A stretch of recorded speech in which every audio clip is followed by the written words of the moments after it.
Hai semuanya, Shalom. Apa kabar? Semoga semuanya dalam keadaan sehat ya. Puji Tuhan.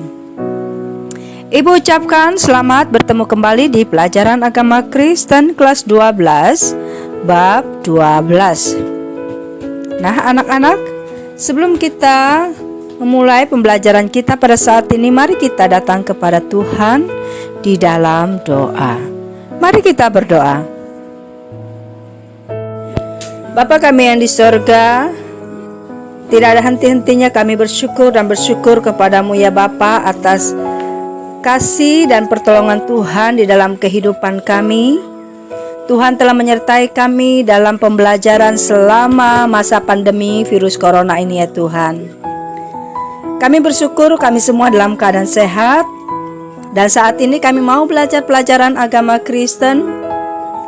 Mari Tuhan, kiranya Tuhan menolong kami dalam pembelajaran ini, dan biarlah kuasa Roh Kudus-Mu memberikan kami hikmat dan kemampuan untuk mengerti dan memahami pelajaran yang akan kami pelajari.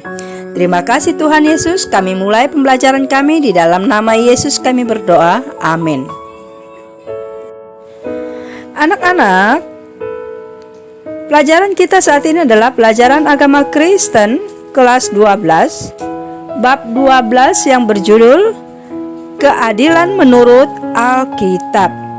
Nah, ini dapat kita baca di dalam Kejadian pasal 13 ayat 8 sampai 9, kemudian ayat 18, pasal 30 ayat 33, Keluaran pasal 21 ayat 11, pasal 23 ayat 6, Ulangan pasal 32, Nehemia pasal 9, Daniel pasal 1, 1 Yohanes pasal 1 ayat 9, dan Roma pasal 3 ayat 5 sampai 6.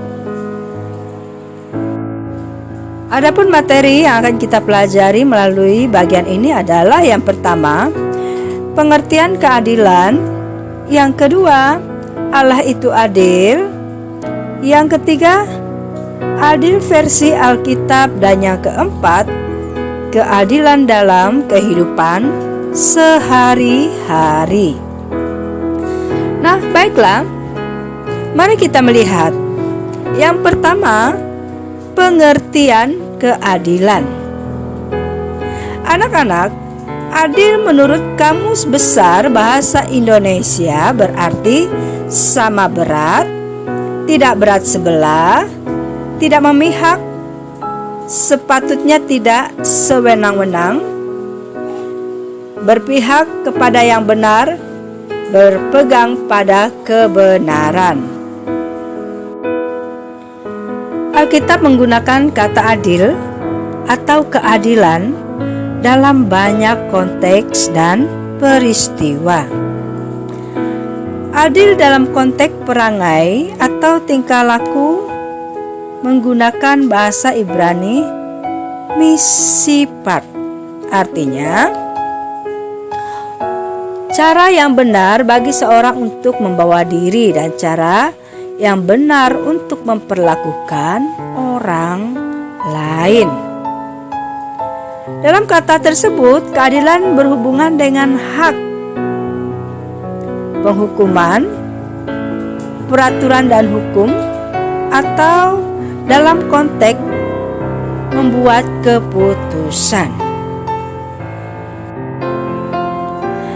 Alkitab juga menggunakan kata sedaga. Kata ini mengandung beberapa arti, yaitu keseluruhan secara harfiah sesuai dengan ukuran yang diterima. Sedaga juga mempunyai arti kehendak Allah dan tindakan-tindakan yang diakibatkan.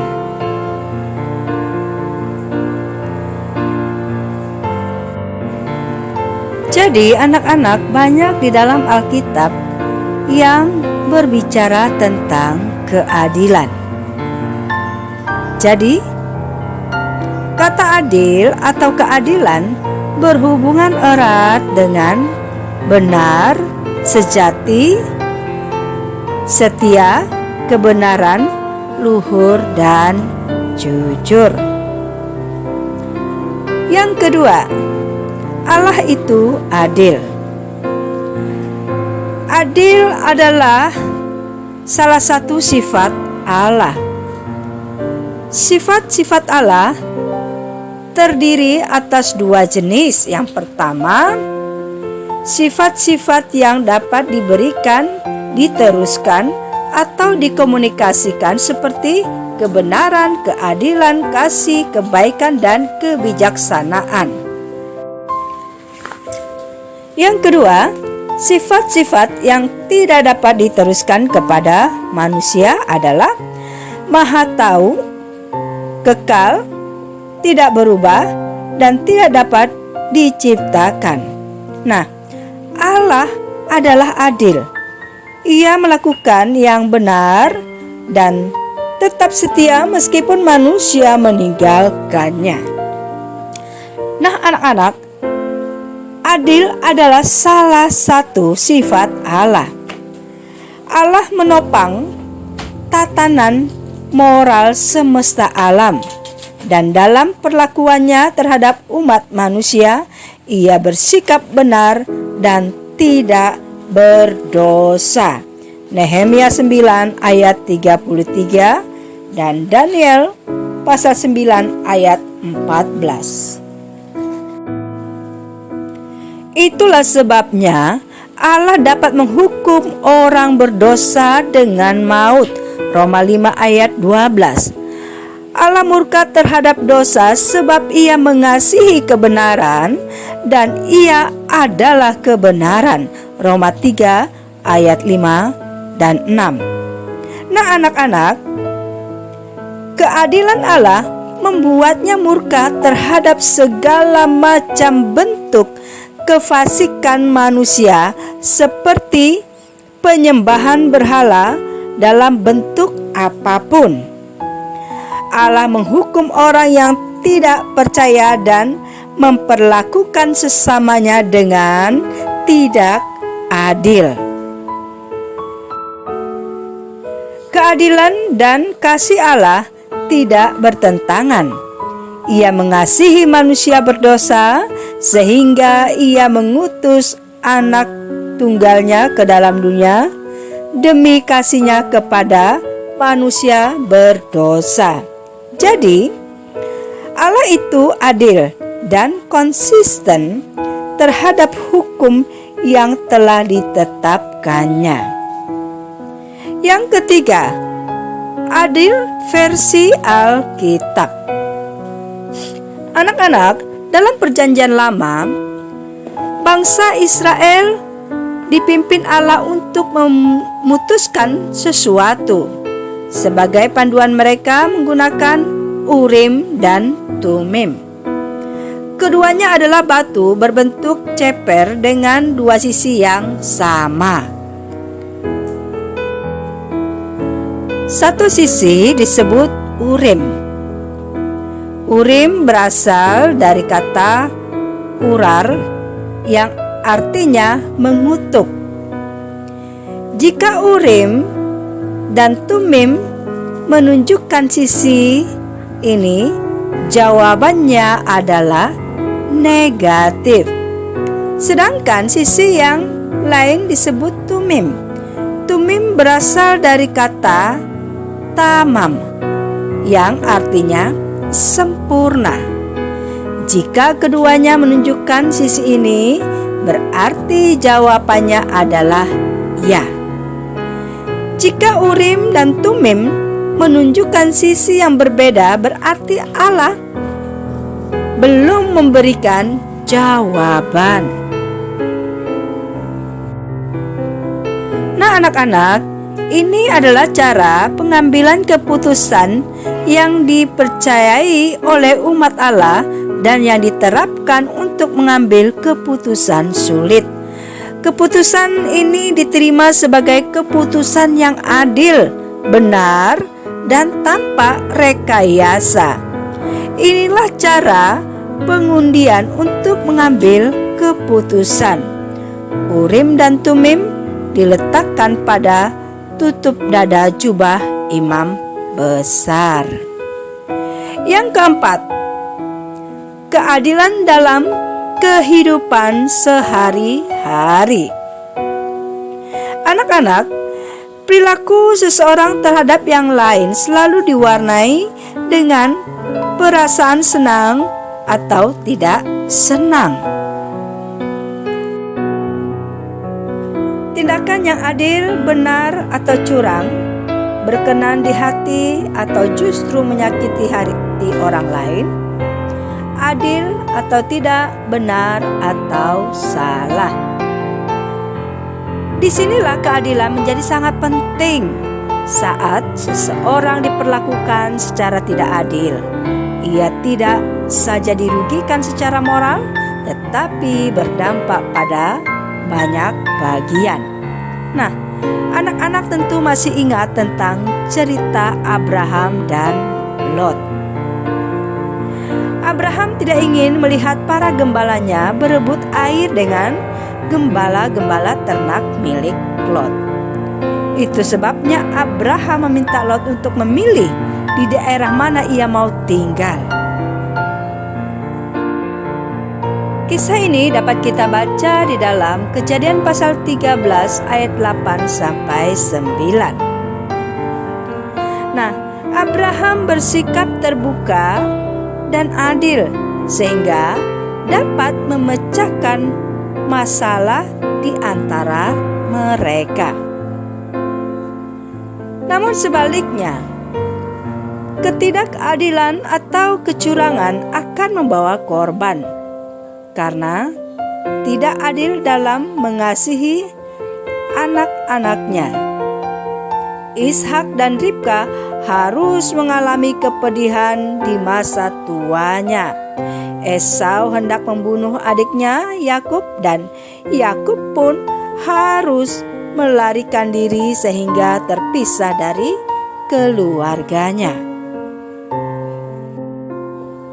Bahkan karena kecurangannya kepada Uria dan ketidaksetiaannya kepada Allah, Daud harus merasakan duka cita yang mendalam. Sebaliknya, keadilan Raja Salomo berhasil mengembalikan seorang bayi kepada ibu kandungnya dan menyelesaikan masalah perebutan bayi di antara dua perempuan. Lalu, bagaimana seseorang dapat berlaku adil dalam kehidupan sehari-hari? Nah, anak-anak, untuk dapat berlaku adil di dalam kehidupan kita, maka mulailah adil dengan diri sendiri. Contohnya, membiasakan pola hidup yang seimbang seperti berolahraga, belajar, istirahat, memberikan asupan gizi yang baik untuk tubuh. Nah, jika kamu telah berlaku adil terhadap dirimu sendiri, maka kamu pun dapat membangun disiplin hidupmu serta berlaku adil kepada orang lain. Melalui pelajaran ini kita juga melihat bahwa Allah telah mengajarkan bagaimana kita harus hidup adil, karena Allah telah memberikan contoh keadilan yang sesungguhnya. Nah, anak-anak, mari kita mempraktekkan keadilan itu di dalam kehidupan kita dimanapun kita berada. Mulailah adil terhadap diri sendiri. Baiklah, pelajaran kita sudah selesai. Ibu ucapkan terima kasih atas perhatiannya.